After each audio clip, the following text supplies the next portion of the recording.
Marunong ka magluto? Mali. Actually, napakagaling mong magluto. As in, lahat ng kapamilya mo, kaibigan o mga kakilala ay talaga namang sarap na sarap sa mga pagkain gawa mo. Ang tanong, pwede ka na ba magsimula ng food business? Ang sagot ko dyan, kapatid, hindi pa. Sa video na ito ay pag-uusapan natin ang 5 skills na dapat meron ka bago ka magsimula ng iyong food business.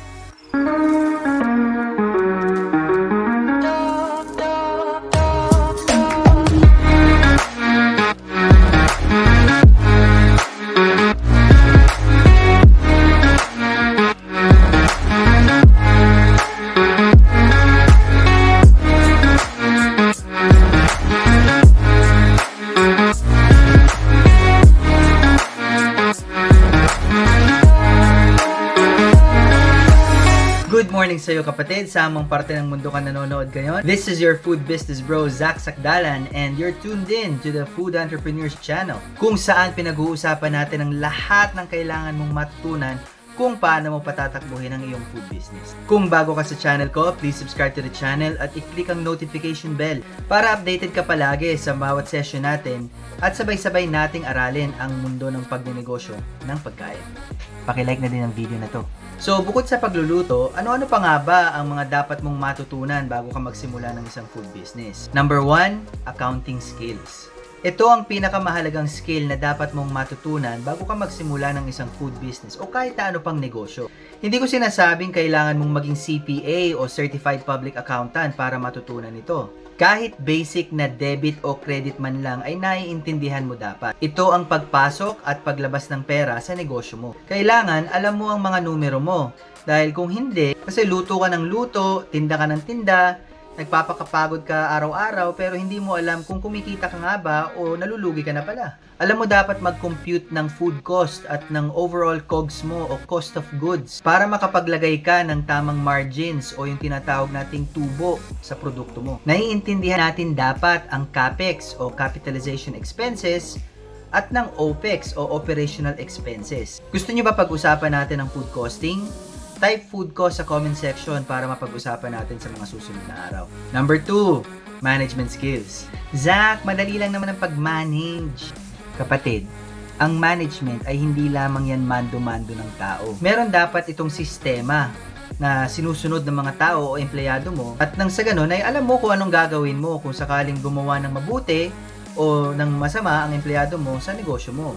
At hindi natatapos ang management sa mga tao. Ang management ay sumasaklaw yan sa kabuuan ng negosyo. Kasama dyan ang inventory, logistics, payables at kung ano-ano pa. Karamihan ng mga nagsasarang food business ay dahil sa maling pagmamanage ng kanilang mga negosyo. Number 3, customer service skills. Kung nanonood ka ng mga videos ko, ay madalas ko sinasabi na kapag may food business ka, ay hindi pagkain ang produkto mo. Ha?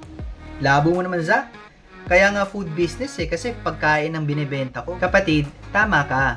Pagkain nga yung binibenta mo. Pero yung actual na produkto mo ay yung experience. Hindi natatapos sa masarap na pagkain ang experience ng isang customer. Meron bang wow factor ang pagkain mo? Yung tipong paglapag pa lang ng pagkain sa lamesa nila ay manlalaki yung mata ng mga customer mo at lalaglag yung mga panga nila dahil sa pagkamangha doon sa pagkain mo. Yung tipong mapapabunot ka kagad sa cellphone mo kasi para kunan ka agad yung pagkain at i-post ka agad sa social media. Isa pa, ang customer service ay hindi nagsisimula sa pagkain. Hindi porket mura at mukhang sulit ang pagkain mo ay ibig sabihin nito babalik-balikan ka na. Ang customer service ay nagsisimula sa pagpasok pa lang sa iyong restaurant o yung paglapit pa lang sa food cart mo. O kaya naman yung simpleng pag-inquire lang ba sa Facebook page mo. Matatandaan ba nila kung paano mo sila binate? Kung paano mo sila pinagsilbihan? Kung paano mo sila sinagot kung sakaling may reklamo sila? Lahat ng ito ay may impact kung sa ikalalago o ikababagsak ng iyong negosyo. Hindi ba usong-uso ngayon yung kasabihan na munti ka na maging kwento? Kaya kung gusto mong maging maganda ang kwento ng mga customers mo tungkol sa negosyo mo, simulan mo ito sa customer service. Pang-apat, marketing skills. Zach, kayang-kaya ko yan. Masipag akong mag-post. Kapatid, ang marketing ay hindi nadadaan lang yan sa pa-post-post sa mga social media platforms. Yes, importante siya, Pero hindi dyan natatapos ang marketing. Hindi lang yan pa promo-promo.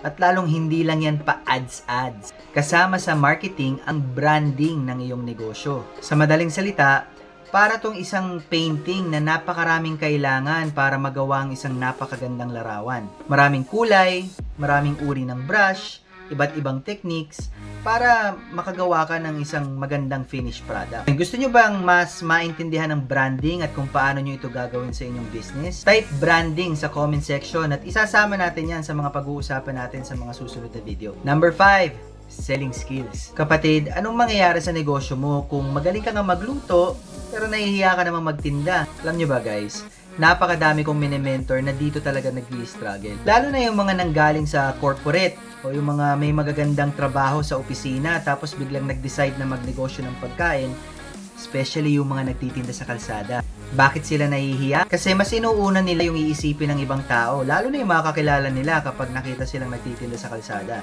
Tandaan nyo mga kapatid, hanggat walang taong nagbibigay ng pera nilang pinaghirapan kapalit ng produkto mo, wala kang negosyo. Hindi ka pwedeng umasa na lalapit na lang ng kusa ang mga tao sa'yo para bumili dahil kahit kailan hindi mangyayari yun. Kailangan ikaw mismo ang lumapit at mag-alok. Ikaw dapat ang mag-demo. Kung kinakailangan mo silang patikimin, ikaw ang gagawa nun. Ikwento mo sa kanila kung bakit naisipan mong magsimula ng ganitong klaseng food business. Kapatid, andyan ka na, panindigan mo na yan. Ikaw, sa tingin mo, meron ka pa bang naiisip na ibang skills na dapat meron ng isang entrepreneur bago magsimula ng food business? I-comment mo naman para mapag-usapan din natin yan. At kung gusto mong maki-network sa iba't ibang food entrepreneurs at mas matuto pa, join ka na din dito sa aming community sa Facebook. Click mo lang yung link dyan sa description. Muli, ito si Zach Sakdalan, ang inyong food business bro na nagsasabing, mas masarap kumita kapag masarap ang tinda.